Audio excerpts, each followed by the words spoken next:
It's been years now since it happened. The world is so different now, it's weird to even think back to what it used to be anymore.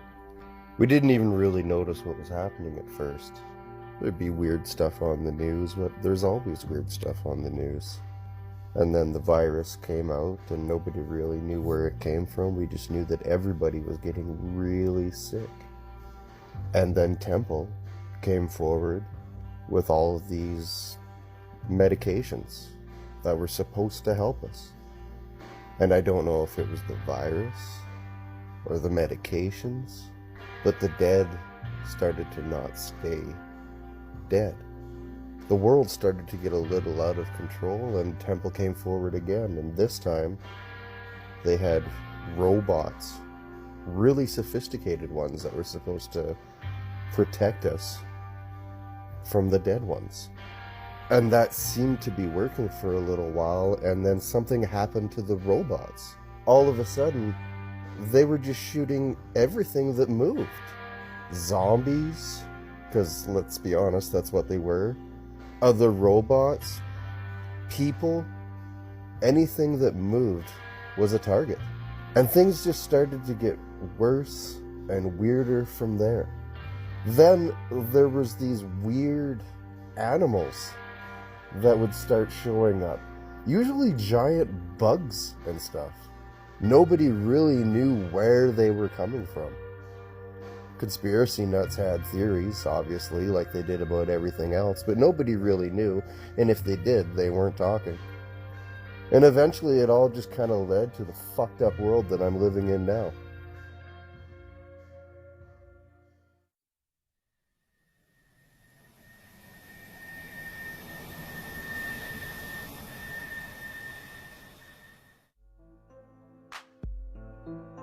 Things had been getting steadily worse for a couple years, but 2020 was when it all hit the fan.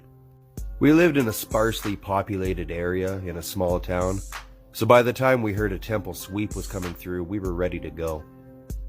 We packed up our shit and hid in an out-of-the-way location out in the bush. We were there a little more than a month. I'd gone into town for a supply run and she'd stayed back at camp as she wasn't up to the hike. If I knew then what I know now, I'd have never left. While I was gone, she'd gotten bored and decided to gather firewood. Distracted, she was too far from the camper when a group of zombies wandered in. Lenny, our last surviving dog, did her best to fend them off, but Melissa was still bitten, still infected. I found her sitting on the step holding her bitten arm, pale, when I finally made it back. We both knew what it meant for her. Her condition got bad, fast. It was over in less than a week. I think you know what came next.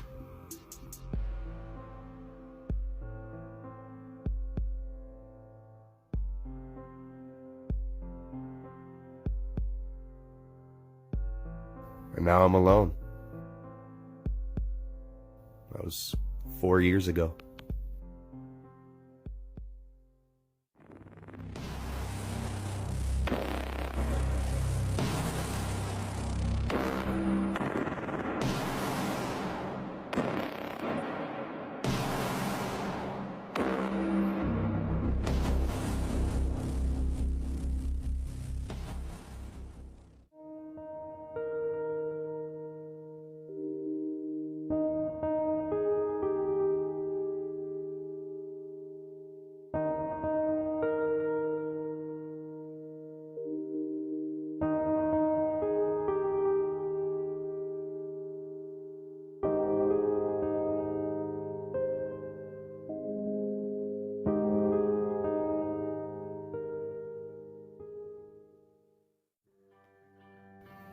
After losing Melissa, the world became very dark.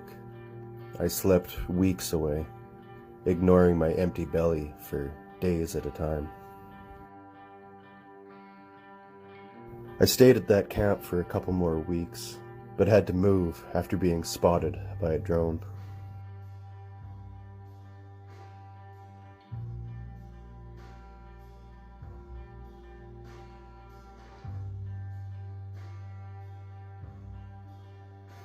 Temple would send drones like this one out on sweeps, looking for survivors.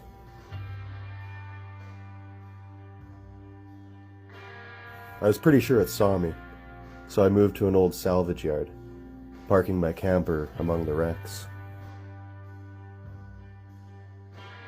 It wasn't long before they found me again. I woke one morning to a bot knocking at the door.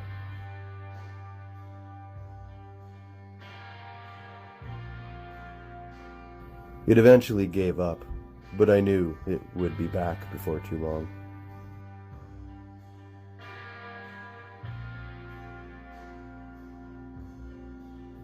I was right.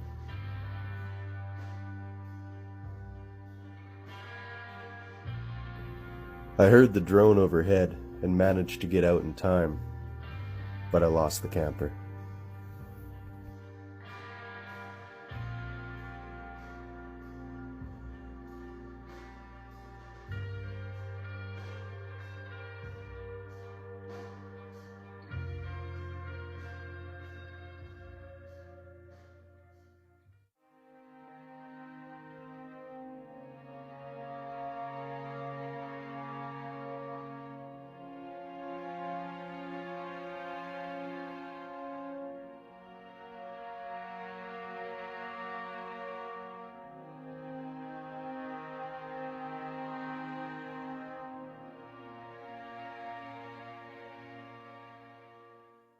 When I decided to make my armor, I started with cutting a basic over-the-shoulder vest shape out of cardboard. From there, I took the soup cans, and what I'd do is I'd cut the cans down the center until I had two halves and hammer them flat. And then what I'd do is I'd cut a piece of cardboard, roughly the same size as the two steel plates, and I'd put that in between, and I'd wrap the whole thing up in duct tape. So I basically had a little steel plate. And what I ended up doing is I put 2, sometimes 3 layers of these double steel plates front and back of my vest. So there's probably 5 or 6 layers of steel plating in some places. From there, I just wrapped the whole mess up in duct tape, and I ended up finding a roll of this Gorilla Tape stuff. It's a lot like duct tape, but a lot more heavy duty, and that's where that kind of cool black color comes from. And I kind of figure it'll be a little bit more durable against the elements, the weather, hopefully. I kind of started monkeying with a helmet also. I used cardboard and cut shapes out to kind of build myself a neck guard in the back. And then I made this pair of goggles, kind of built it right into the helmet, built myself a face mask. It's all kind of an ongoing process. It's mostly just filling my time. But I figure it's better to have it and not need it than need it and not have it. There's been enough times over the years I kind of wish I would have had a bit of extra protection. Might as well use this shitty weather to do something constructive, I guess.